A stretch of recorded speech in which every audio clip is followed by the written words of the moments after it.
Starliner Media. Starliner Media presents Music Night at the Majestic with your host, Michael Boswell.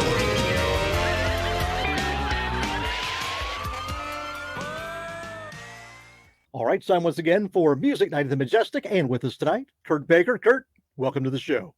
It's great to be here. Yeah, I'm excited to chat with you. Oh, you say that now. We haven't gotten into anything yet. You're still optimistic. No, I'm pretty enthusiastic in general, so I'm sure it's going to be great. I'm excited. Yeah. Yeah. Well, I'll tell you, I stumbled on your music about 12 years ago with Brand New Beat. That's right. And in fact, not only did I like it, but my son was like 6 years old at the time, and taking him to school, he would want to hear "Don't Go Falling in Love" on the way to school every morning. Awesome. All So right. that became our ritual for a while. I bet you got sick of that though, pretty quick every morning. Well, when he started doing his own lyrics, "Don't Go Falling in Mud," it was thinking about getting in trouble at school. I thought, okay, we've got promise here. He's doing satire, and he's got good taste. So, "Don't Go Falling in Mud." I like that one. Yeah, I might have to use that for when I start making children's books and stuff. There you go. Mom will be mad at you if you fall in mud. Right. We'll tell you, on the show, we always say every musician's journey starts somewhere. So for you, where did your musical roots begin?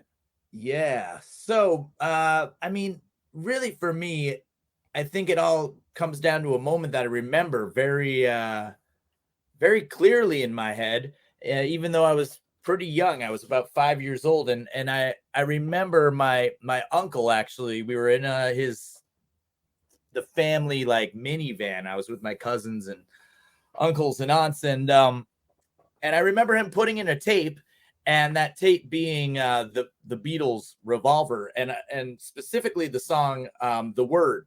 And I don't know, something just clicked in me because I remember that moment. And suddenly I just like had this feeling of like excitement, like hearing this song, like it really sparked something inside of me. And since that day, I think I kind of knew that I wanted to play music because hearing that song, I remember my family telling me, I just get animated, pretend that I'm, playing, singing and stuff like that. And, so from there, I just became a huge Beatles fan. And that was really the first like band that I like discovered and I could like put together. Okay, this is music. We all know music when we're kids. We like songs and stuff. But then this is a band. And so at a very young age, I became obsessed with the Beatles, which kind of led me to other bands that sounded like the Beatles, because I didn't really have a lot of, friends that were into music that young. But there was the radio, of course. So, oldies radio when I was growing up in the early 90s was playing, like what we, I guess, call oldies, late 50s, 60s, and maybe early 70s. So it was heavily 60s music. So from that, I got into the Beach Boys, the Turtles, Dave Clark 5, all that stuff. And not really, I didn't really know much about, current music in the 90s. I just was like really dialed into that 60s oldies radio. So that kind of formed my like basis of like music, and it's still a huge inspiration for me today. Obviously, I'm into all sorts of music now, but after that, I kind of got older and discovered punk rock. And from punk, I really was able to see the connection between those, 60s garage bands and 60s pop bands, especially the Ramones, which is, they're like my favorite punk band. So from there, I started a band called The Leftovers, which was like my first kind of real band that did anything. And after The Leftovers broke, then I started doing my solo stuff. But yeah, it all goes back to hearing that tape of the Rubber Soul. And I don't know. I really have always just loved the Beatles, but I can just remember that first moment that I heard the Beatles. I don't know. I'm sure you have some similar experiences when you've heard a band for the first time and just how it changes you, you know? No, absolutely. Now, yeah, in mentioning like those bands are your influence, one of the things I like about your music, besides the fact that you and I have very similar, yeah, tastes in music, Yeah. but yeah, I've seen you called the Prince of Power Pop. Yeah. Yeah. Which is not a bad title to have. Well, I used to think it was kind of silly, but I'm starting to embrace it now because, it's like, why not? The Prince is cool. Like, I mean, I don't know about that Prince that's like making I can't remember his name, Harry or something. He's in the news now with all these things. I want to be cool. I'd rather be the Prince of Pop. Yeah, right. But yeah, so like I think that might have came from there's a few other people out there that have been, using that in radio and in the press, but I think it actually started in Spain when I was in Spain. You're familiar with Paul Collins, right? Oh yeah. So he's the king of power pop. And so when I was living in Spain and playing a lot out there and being written up in the local papers and stuff, they started saying el principio de power pop. In Spanish, that's Prince of Power Pop. Just because there was such a direct correlation to Paul Collins's life, because he ended up moving to Spain and kind of doing the same thing that I did like 20 years beforehand. So I think that might have been the connection. But then Mighty Manfred on Little Steven's Underground Garage had been saying that too. He might have picked it up in Spain, but he coined it. So we're, for the record, but yeah, I kind of like, at first I thought it was like, oh, well, I don't want to be like roped into just one specific genre, but over the years I've come to really appreciate it. So yeah, why not? Well, following in Paul Collins' footsteps musically is not a bad thing. Not at all. No. So, he's great. He's awesome. He was such a great like mentor in some ways, because when I first got to meet him, he had been in Spain and he had done all the things that I kind of wanted to do by going over there, but he was such a nice guy and so supportive, and he's still supportive.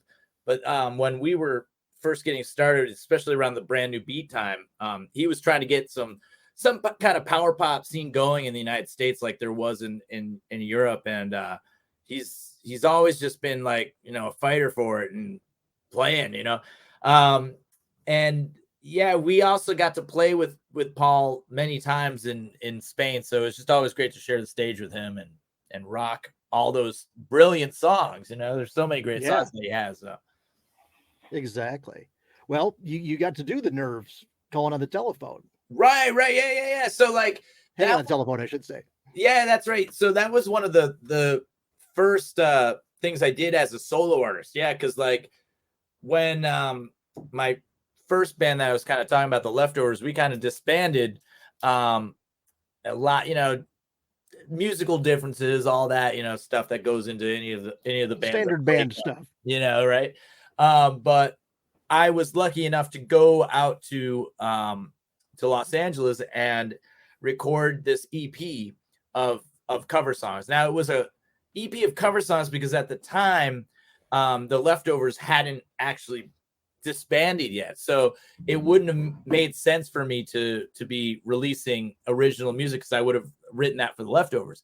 But in the time, I think they might have gotten jealous or something that I was making a record that sounded so good. But I put out this EP of cover songs, and by the time that it was released, the Leftovers were over. So it really kind of was my first kind of foray into like a solo artist kind of thing. But it was a good presentation of what I was kind of going for, because it was like, all these classic power pop songs like Hanging on the Telephone. And I think it really helped to establish me in that scene. And then when I followed up with the original music, it kind of, people could be like, oh yeah, I see the connection there. And so I'm still really proud of that first EP that I did. It was produced by a guy named Linus of Hollywood, who was just like fantastic. Dude's great. I actually am going to be hopefully getting to see him in a couple of weeks, which I'm really excited about, because we always have a good time. Well, I'll tell you, you mentioned about, before I started to say about the influences. Yeah. And one of the things I like about your music is the fact that you mix in all of those influences. While you've got songs that are definitely power pop, but you also hear the influence. You have just a touch of the punk attitude in there. Yeah. On some of the stuff, you can hear that 60s soul. On Oh Brand New Beat yeah. Complete, you can hear on some of those tracks, but then you can also you can hear the 60s garage band roots in there. So it's a nice combination of it, and it keeps you from falling into one rigid category Right. or where everything sounds very linear. That's one of those things that, as a music fan, I've never really enjoyed. There are some bands that keep, putting out the same record, and there's something kind of, comforting about that, right? Like, oh, you can always rely on like the AC/DC record sounding like AC/DC. But for me, I just, some bands can pull it off, but a lot of bands, it gets stale after a while. And so for me, it was always super important to try and put a spin on tracks to make the albums, cohesive, but have, diversity. It just makes for a more enjoyable listen.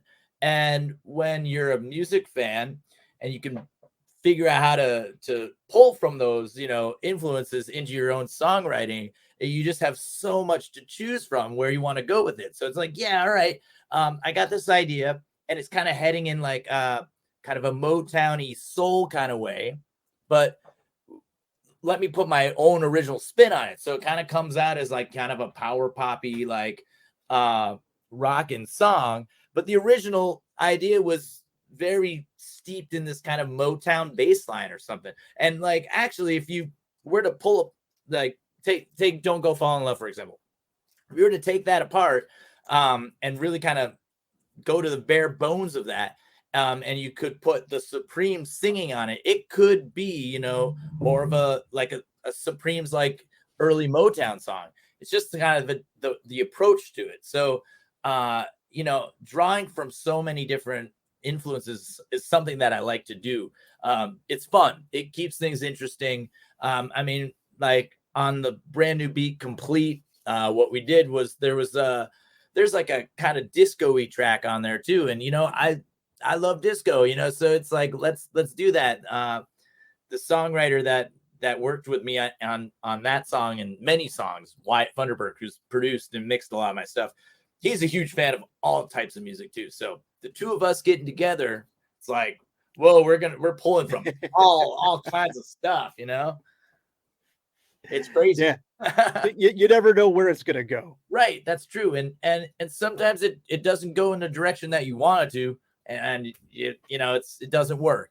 But more times than none, it works out pretty well. And you get some great songs and that you're happy with that are diverse and not just, just four on the floor playing just the same thing all the time. Right. Well, tell you mentioned Rubber Soul before. Yeah. Was that when you got old enough where you were buying your own records? Was that one of the first ones that you got? Well, the first one I didn't. I was like too young to go into a store and no, I meant later on when you got old enough to start adding your own collection. Yeah. I mean, so like when I was like old enough, so luckily I had very supportive parents that like would pick up records for me at the store, and a lot of times they were actually like the LPs. So I love vinyl, so I collect vinyl and love listening to it, and actually back in the 90s, a lot of that Beatles stuff hadn't been reissued, obviously, but it wasn't that expensive because CDs were like the thing, so I was able to get pretty early on a great Beatles and like Beach Boys vinyl collection, which I still have, obviously, but I started kind of buying a lot of when I first started getting into buying records, it was actually more like 90s pop punk stuff. So like Green Day and groups kind of more in the Lookout Records world. So like Screeching Weasel, the Queers, things like that, influenced by the Ramones. So I kind of like when I started buying records, I was a little bit older, but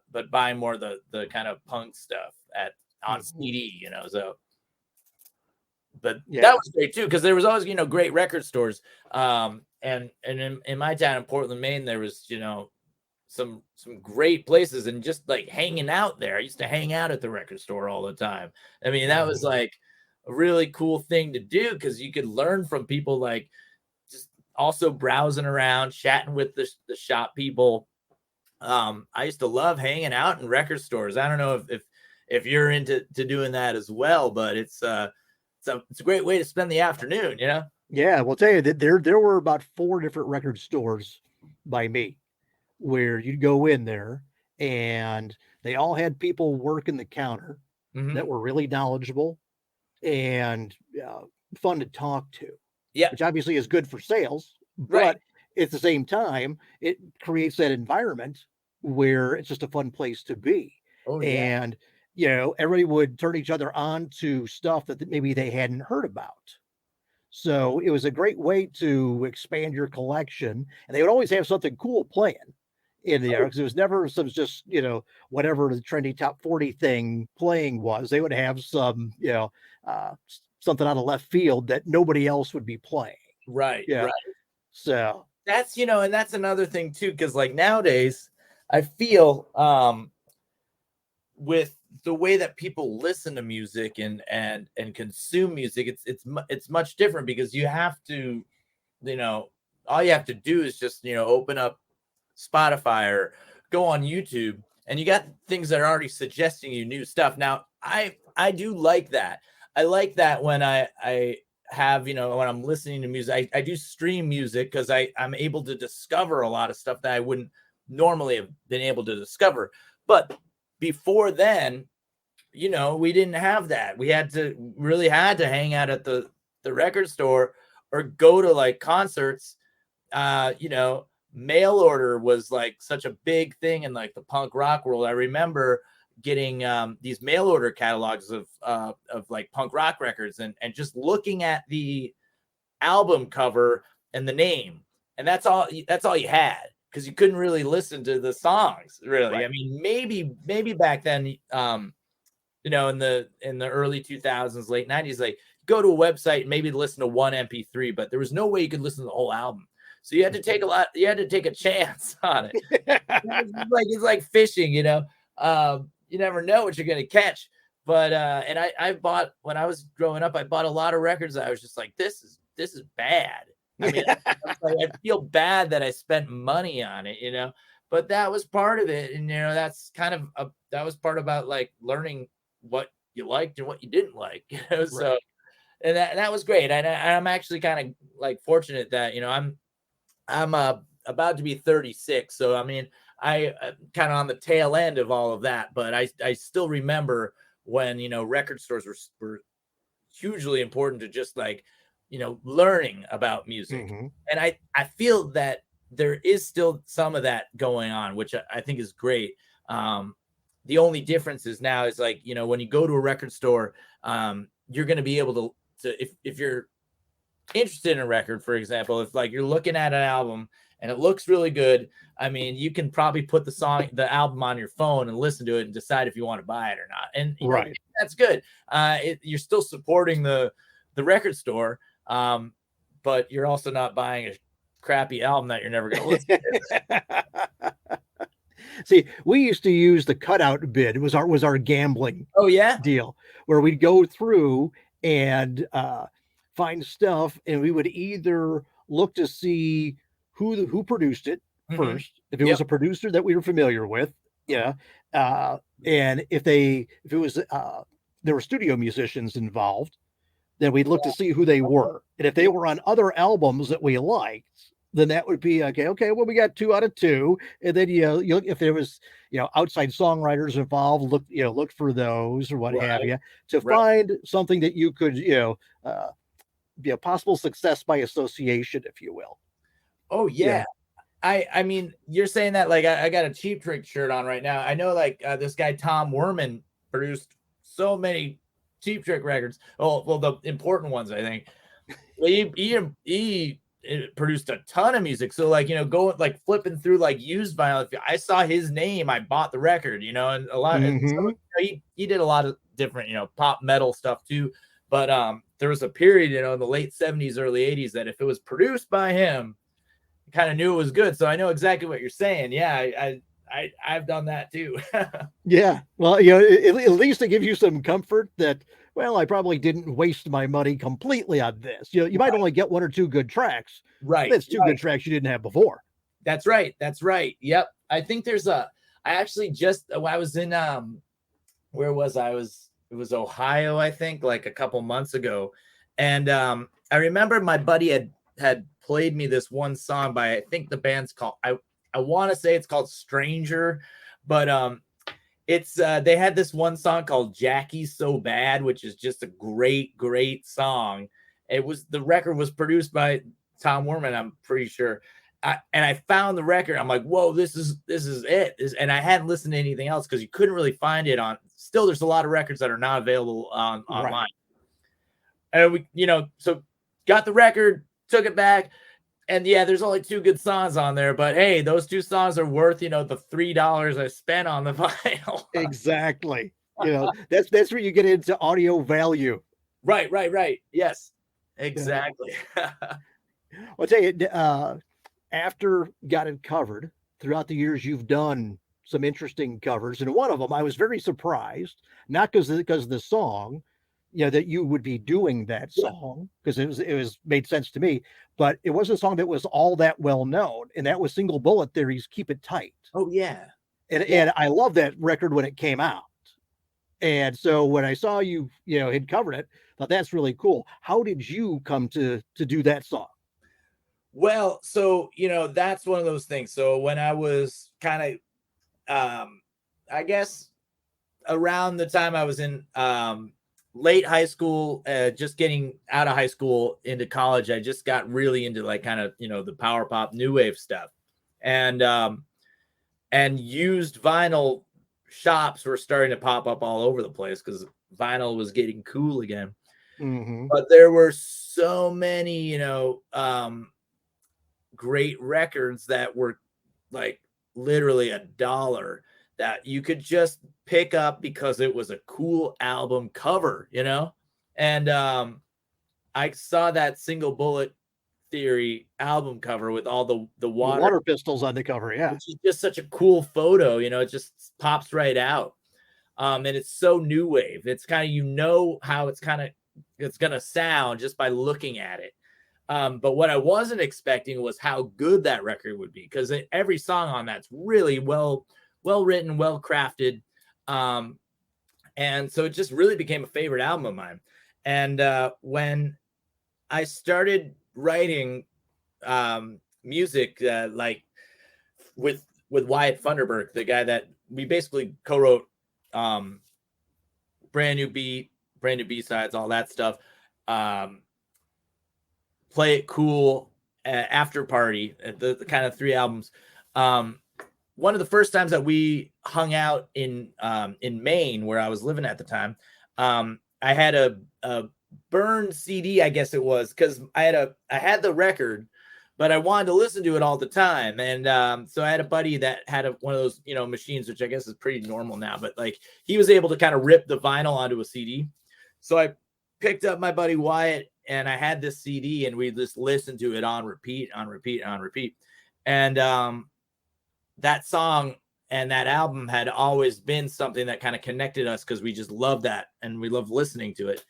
And so we were writing actually songs for After Party, and we had a couple songs on there that were like really influenced by Single Bullet Theory. And I don't know if you can hear it now in the actual finished versions of it, but the idea came from some ideas of Single Bullet Theory. And we had some time to do some kind of studio outtakes, and we were just kind of fooling around with some studio stuff. And we were like, why don't we try and do a version of Keep It Tight? And we did. And so we had that kind of laying around after Party had come out. And so we were able to put that out as a single on on Wicked Cool Records, and it just came out really well. So it was kind of like a side A. Yeah, let's put it out and enjoy it. It's one of those songs that actually it's really hard to sing. I remember trying to record the vocals and be like, wow, that's kind of high, but like, yeah, amazing song. And putting out that song, a couple of the guys from the band actually were able to get in touch with us, which is just so that's cool. Yeah. But man, I wish I sometimes I guess I was born in the wrong generation, because I would have loved to see them in their heyday. You know, that was just a really cool band that so underrated, but like I feel like not a lot of people know about them.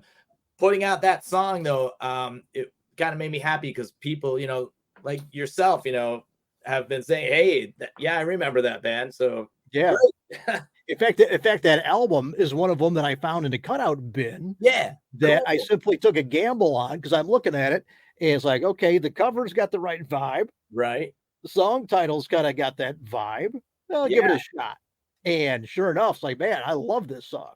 But like you say, that whole album's good. It is. It's really good. And I think they actually were supposed to do a second album, never came out. And it's like one of those things. It's like, I wish I could hear that, you know? Yeah, exactly. Right. Yeah. Exactly. Great band. They, I think they were from Virginia or I believe so. Yeah. But just really cool sound. And I love, like, they have a couple music videos that you can see on YouTube, and they're really entertaining. It's just fun, really cool stuff. I don't know, like, one of the things that I always thought was important with like cover songs, sometimes, you know, it's cool to do a cover of a song that's maybe not well known, in the hopes of maybe making it more, you know, well known, and people might find out about the original song. If it's a good song, it's a good song.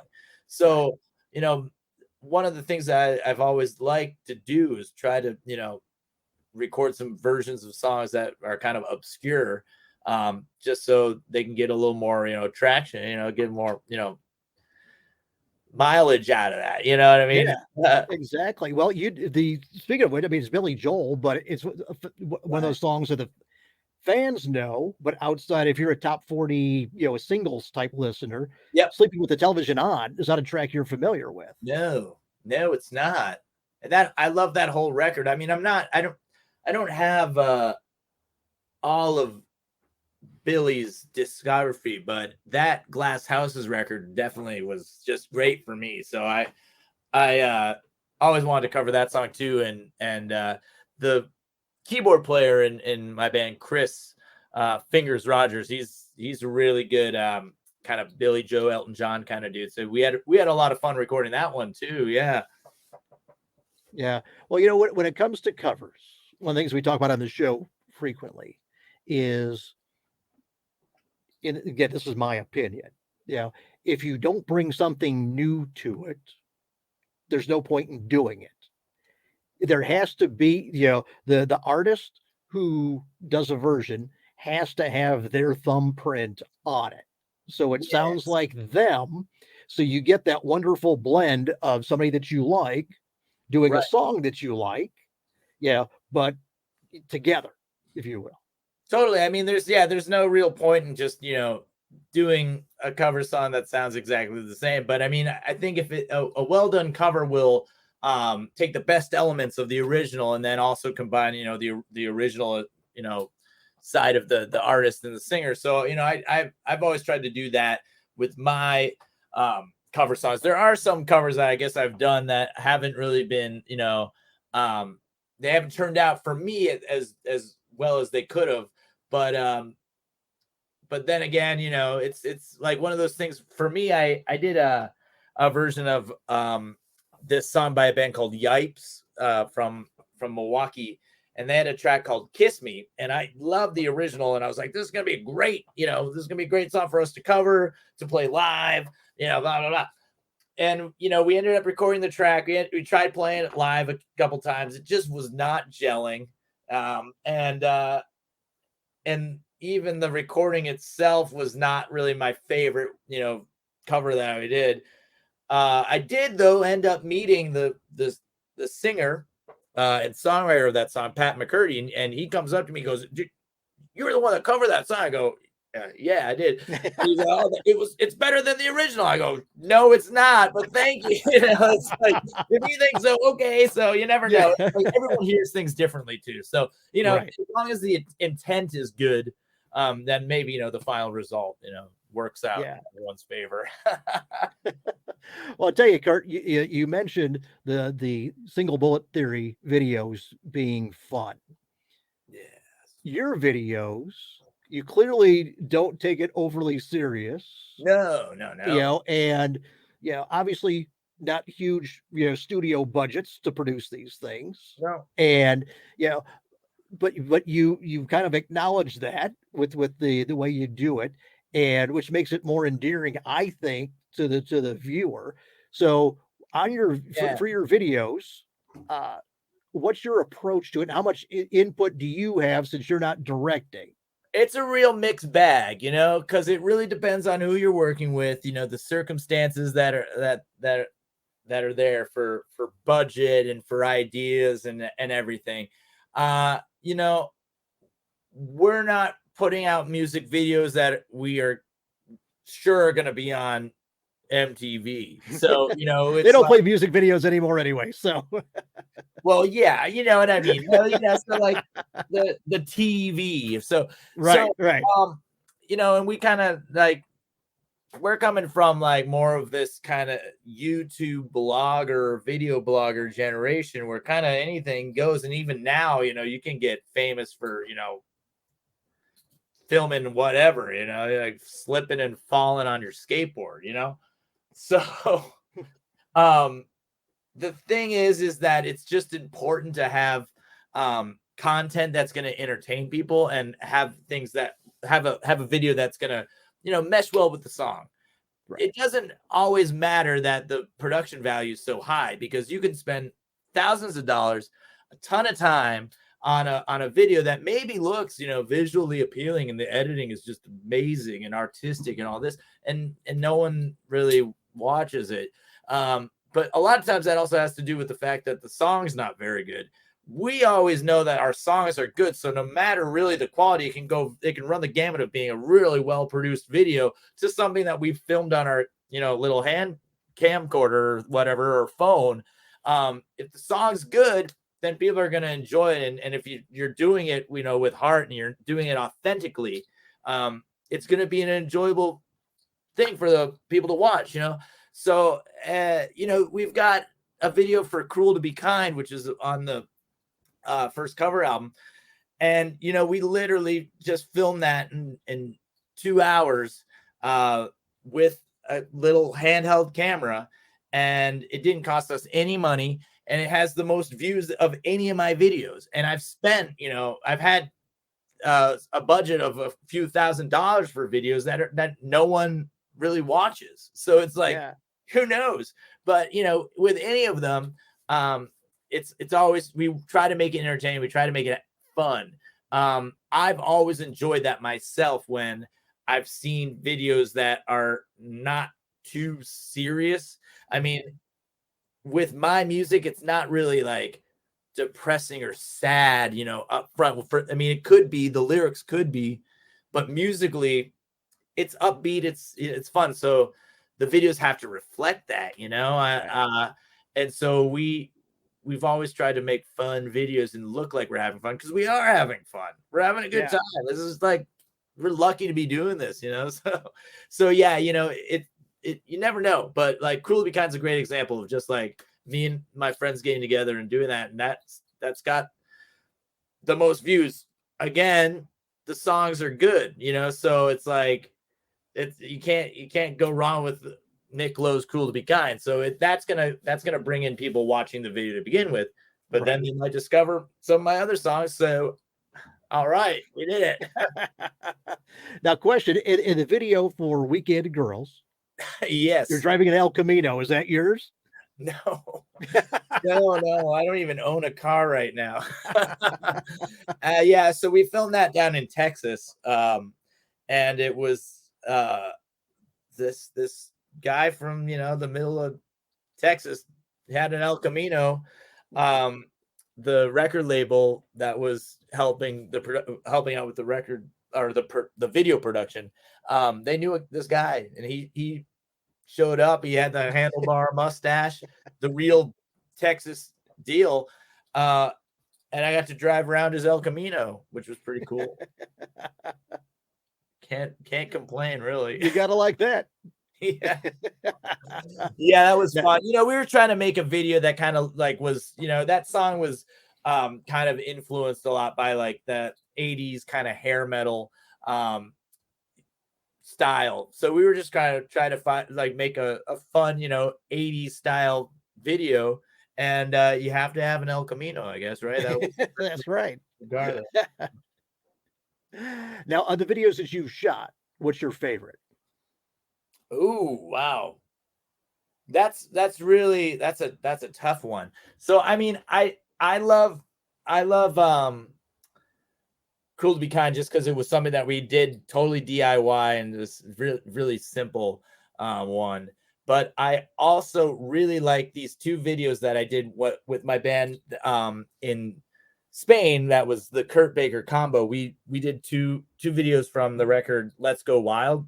One for the song called So Lonely, and then the other one for Foolish Stuff. And we had a buddy of ours, Diego, who directed and edited those two videos. I really love those two videos. I think they're two of the best ones that I've done. I also really like another one that I did for After Party, which is Over You, which I think came out really well too. So both done. All three of those actually were filmed right in Madrid in Spain when I was living there. And I was really excited about how those ones came out. Yeah. Yeah, good deal. Now, how did you end up going to Spain? Was it knowing Paul Collins' history, or was it something else? I mean, have you been to Spain before? Or? No, unfortunately, I have not. Someday you got to go. Yeah, it's pretty it's on my list. Right on. Yeah. It's like, I loved, the idea of traveling over to Europe for a long time because it just kind of seemed like a cool, hip place to be. I love food and all that, but they've got a lot of it, a lot of good stuff, and a good time. So they've got a lot of that too. So when I first went over to Europe, it was with my old band, The Leftovers, and it was such a surprise because we had no idea that people knew about us outside of, New England or, wherever. And turns out they did. And in Spain, it was like kind of crazy because we had never imagined to be selling out shows there. And it was our first tour over there. It was packed. And we're like, whoa, what's going on here? So there's like this music scene in Spain that just was just vibrant and a lot of people. And I was just blown away by it. I couldn't believe it. It was like, this is it. This is where we need to be playing. The people like us here. We can't get 10 people in, New Hampshire, but here we can get, 100. We're packed. It's SRO. This is it. So every year we went back. So like the Leftovers toured there a couple times. And then after we disbanded, I kept on returning. And every year, and gradually making more friends and meeting new people and falling in love with the culture, really. I just really enjoyed it because it felt like, especially in Madrid, it felt kind of like New York City in the 80s. I wasn't there, but I could imagine that it was. There was lots of music. There was lots of, there was energy. And so I ended up moving over there because I said, what am I doing, here in the States right now? I mean, I had my band and, that was great, but they were doing their own projects. It was just the time was then. I had to do it. So I decided, just to move there. I moved there and then in December of 2013, that was right after a tour ended with the KB band. They flew back home and I stayed. And I had saved up a little bit of money and I just kind of was able to pull it off. And that lasted from December 2013 to July of 2021. So I was there for a little bit, and we're actually going back there in March. So I always go back. It's still like a really important place, but yeah, really great. And from Spain, you can go to France, you can go to Italy, go to England. It's everything's closer there, and each country has their own, kind of scene and different bands and different vibes. I love it. I love going over to Europe and being over there. It's fun. I love cheese too. I'm a huge fan of cheese. They've got great cheese everywhere, Okay, you've had a number of songs that have been chosen as coolest song in the world. Oh yes, and that goes back. Actually, it was a brand new beat. The first album to have a song. Yeah, it was. It was Weekend Girls and She Can Do It All that were featured on Little Steven's Underground Garage, and I think he invented a band name for us, the Kurt Baker and the Party Animals. I don't know where that came from, except I think in the liner notes of Brand New Beat, I think the band was kind of credited as the Party Animals, but nowhere on the album did it say it was Kurt Baker and the Party Animals. But that's kind of like how we kind of got onto Little Steven's Underground Garage with those two songs. And it was really kind of cool because we kind of found out about Little Steven and his radio show by renting cars in the United States. So when we'd go out to the Midwest to tour and play, they always had the satellite radio. And I don't know how it had been going on for a while, I think, at that point, but we weren't really paying attention. And within like a year or so, we actually got picked up on there, and it had a lot to do with one of my best buds, Jeff Palmer, who plays in a group called The Connection. Right. And he was able to get The Connection on the radio there. So he had them connected. And so Steven had them on for an interview of some sort, and he had asked them what bands do they recommend. And so Jeff, was very graciously, he said, my band, which he also plays in. So I don't know if that had anything to do with it. But, and then also some of my Italian friends, Radio Days, who I actually did a tour of Europe with them when I didn't have a band. So they kind of took me under their wing, and I was singing, and they were my backup band. So Radio Days and The Connection. And so through that, we got these two coolest songs in the world, and that's where it all started. And it's just, it's a really great radio program. Are you a fan of that show? Oh yeah. Yeah. You hear a lot of good stuff. And there's actually I think it's just an an online internet only affiliate station, but it's channel 721, and that's just all of the coolest songs that he's picked over the years, which I really love listening to that, because as much as I am a fan of 60s rock and roll, I do like hearing more of the new stuff too. So it's great to listen to that channel too if you haven't listened to it, if you're watching. And it's good, yeah. Well, now a lot of folks will tell me, especially anybody who's 45 plus, there's no good music anymore. You don't hear good music. And it's like, no, there's a lot of good music out there, but it used to be delivered to you. Now you have to go find it. That's the difference. Yeah. And so I'm always like this, musical evangelist, telling people, you got to listen to this album, listen to this track, what have you, on it. And when they hear it, they're like, wow, why don't I get to hear this? This is, I had no idea. And then, then it just kind of spreads. Yeah. But, how do you like discover new music? I know that Little Steven's Underground Garage is great because, every week they feature, a new cool song, which I've discovered a lot of new music through that too. But yeah, like, for example, like how would you discover a new band? Like, Well, I believe I stumbled on Brand New Beat through Power Popaholic. Oh, okay. Yeah. So like So blogs. so I go through blogs. Yes. I'll either go through blogs, yeah. A lot of them are obviously specific to one genre or subgenre, what have you. Yep. I'm a power pop fan, so I'm always looking through those. Yep. But then, yeah, a lot of times TV commercials will have Oh, great music in it yes. that I never heard anywhere else.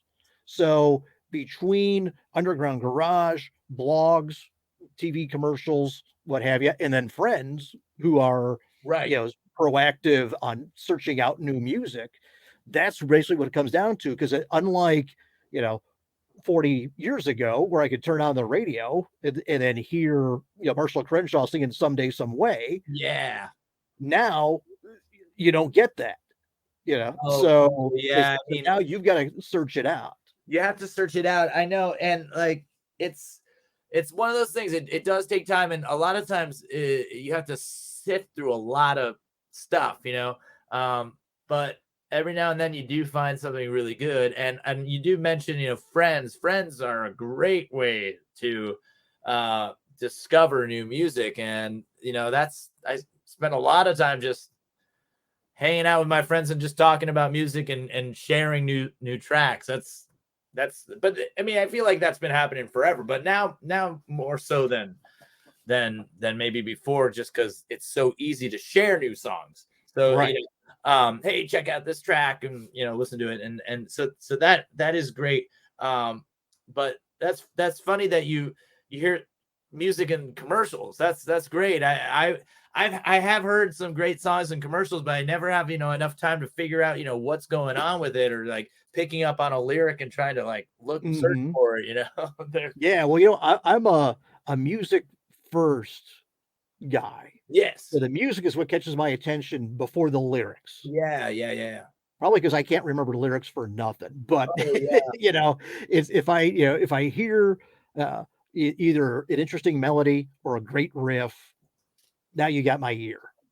And sometimes it takes a couple of times to hearing it, a commercial for a Buick before I go, hey, wait a minute, what was that song? Then Right. I'll look it up, because there's websites that are dedicated to, songs in TV commercials. And then you could go through and find it there, or, I'll back it up and use Shazam to see what Yes. it was. Shazam's a Unfortunately, great, I've done that in the grocery store. I'll hear something that's like, that sounds familiar, but I can't place what it was. yeah. And then, or it was a cover version, Right. of a song that I kind of sounded like what I thought it was, Yes. but just to verify.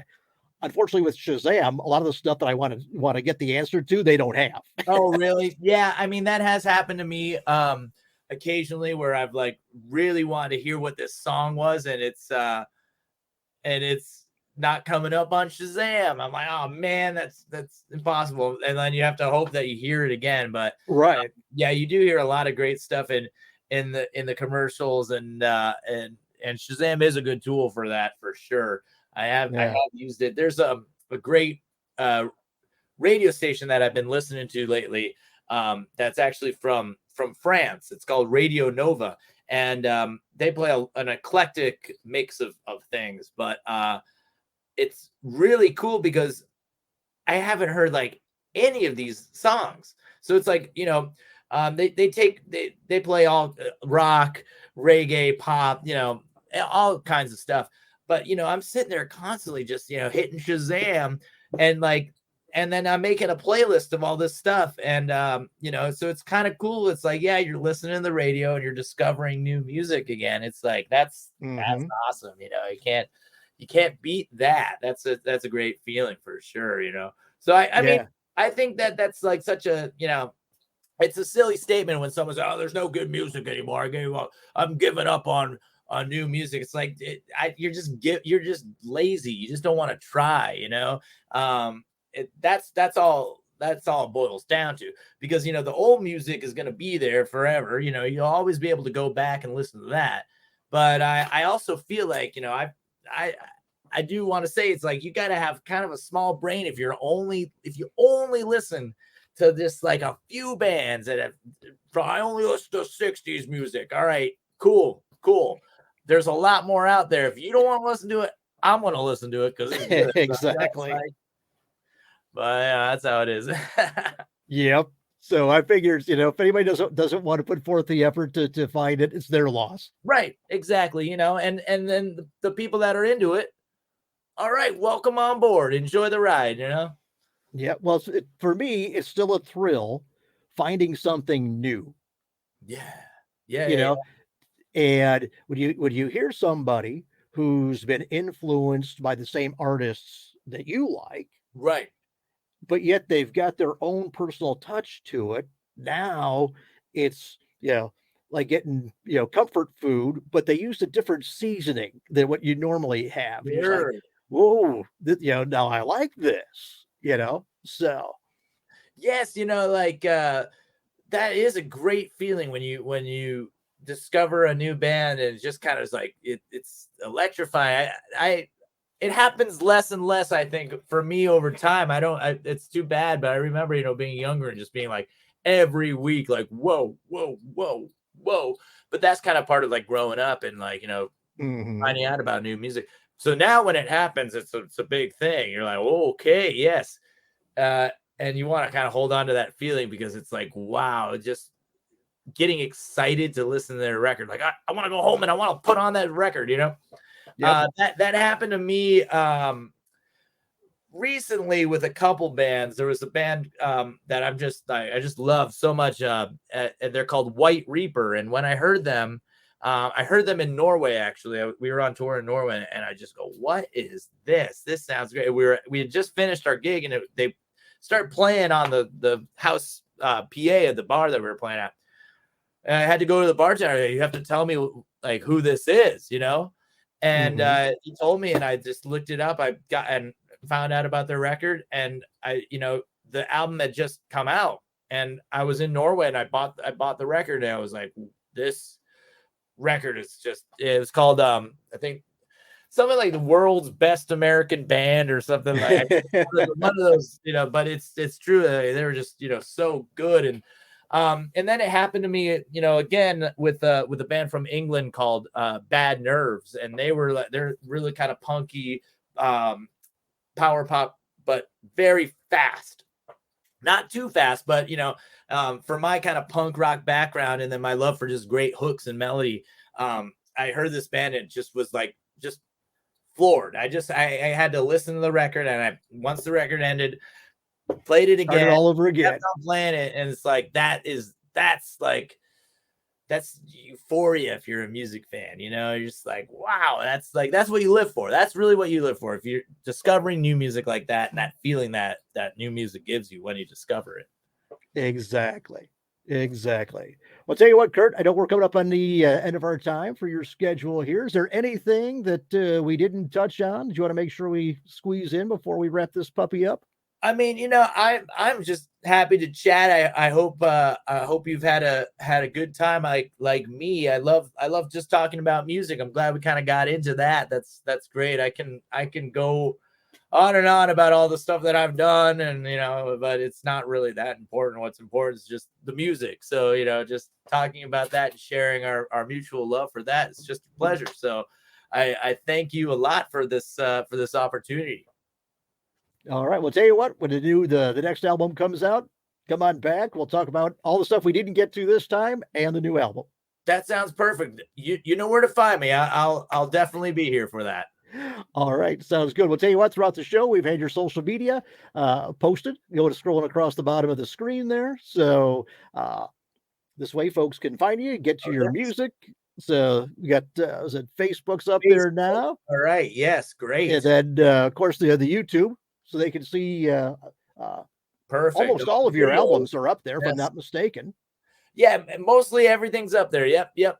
All the stuff. So folks can check that out. So, but all right, we'll tell you what, on that note, we'll bring this one to a close. Kurt, thanks for being here. Thank you, Michael. I appreciate it. Not a problem. Everybody, thanks for watching. Have a good night. This has been Music Night at the Majestic with Michael Boswell. If you enjoyed this edition of Music Night at the Majestic, follow us on Facebook, YouTube, Twitter, Instagram, and at musicnight.net. Music Night at the Majestic is a copyright production of Starliner Media. Any use of the accounts and descriptions of this program, its audio or visual content, without the express written consent of Starliner Media is prohibited. Thank you for joining us this evening. We'll see you next time. For Music Night at the Majestic, this is your announcer speaking.